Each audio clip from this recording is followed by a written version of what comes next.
It is astounding how significantly one idea can shape a society and its policies. Consider this one. If taxes on the rich go up, job creation will go down. This idea is an article of faith for Republicans and seldom challenged by Democrats, and has indeed shaped much of the economic landscape. But sometimes the ideas that we are certain are true are dead wrong. Consider that for thousands of years, humans believed that the Earth was the center of the universe. It's not, and an astronomer who still believed that it was would do some pretty terrible astronomy. Likewise, a policymaker who believes that the rich are job creators and therefore should not be taxed will do equally terrible policy. I have started or helped start dozens of companies and initially hired lots of people. But if there was no one around who could afford to buy what we had to sell, all those companies and all those jobs would have evaporated. That's why I can say with confidence that rich people don't create jobs, nor do businesses large or small. Jobs are a consequence of a circle of life-like feedback loop between customers and businesses. And only consumers can set in motion this virtuous cycle of increasing demand and hiring. In this sense, an ordinary consumer is more of a job creator than a capitalist like me. That's why when business people take credit for creating jobs, it's a little bit like squirrels taking credit for creating evolution. It's actually the other way around. Anyone who's ever run a business knows that hiring more people is a course of last resort for capitalists. It's what we do if and only if rising consumer demand requires it. And in this sense, calling ourselves job creators isn't just inaccurate, it's disingenuous. That's why our existing policies are so upside down.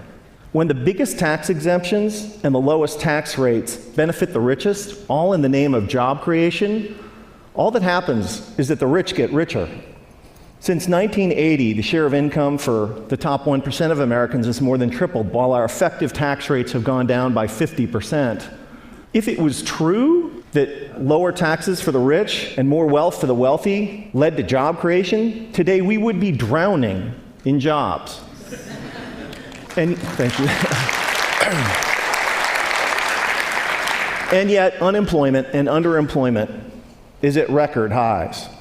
Another reason that this idea is so wrong-headed is that there can never be enough super rich people to power a great economy. Somebody like me makes hundreds or thousands of times as much as the median American, but I don't buy hundreds or thousands of times as much stuff. My family owns 3 cars, not 3,000. I buy a few pairs of pants and shirts a year like most American men. Occasionally we go out to eat with friends. I can't buy enough of anything to make up for the fact that millions of unemployed and underemployed Americans can't buy any new cars, any clothes, or enjoy any meals out.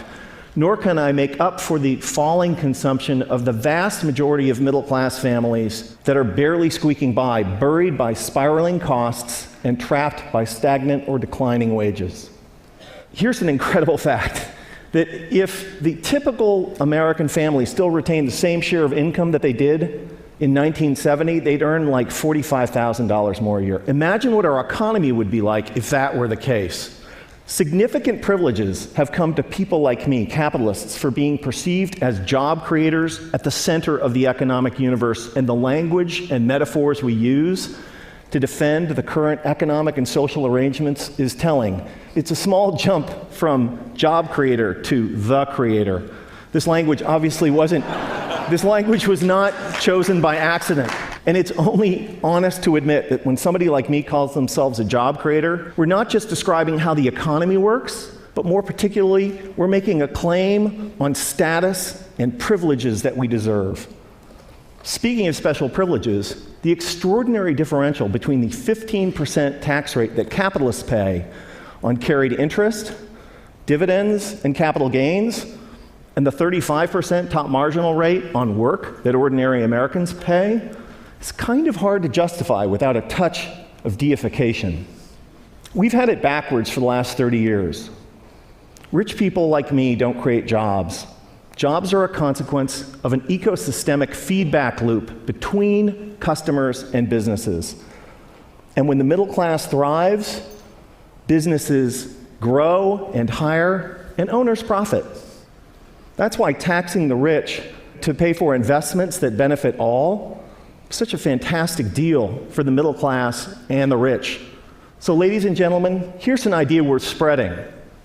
In a capitalist economy, the true job creators are middle-class consumers, and taxing the rich to make investments that make the middle class grow and thrive is the single shrewdest thing we can do for the middle class, for the poor, and for the rich. Thank you.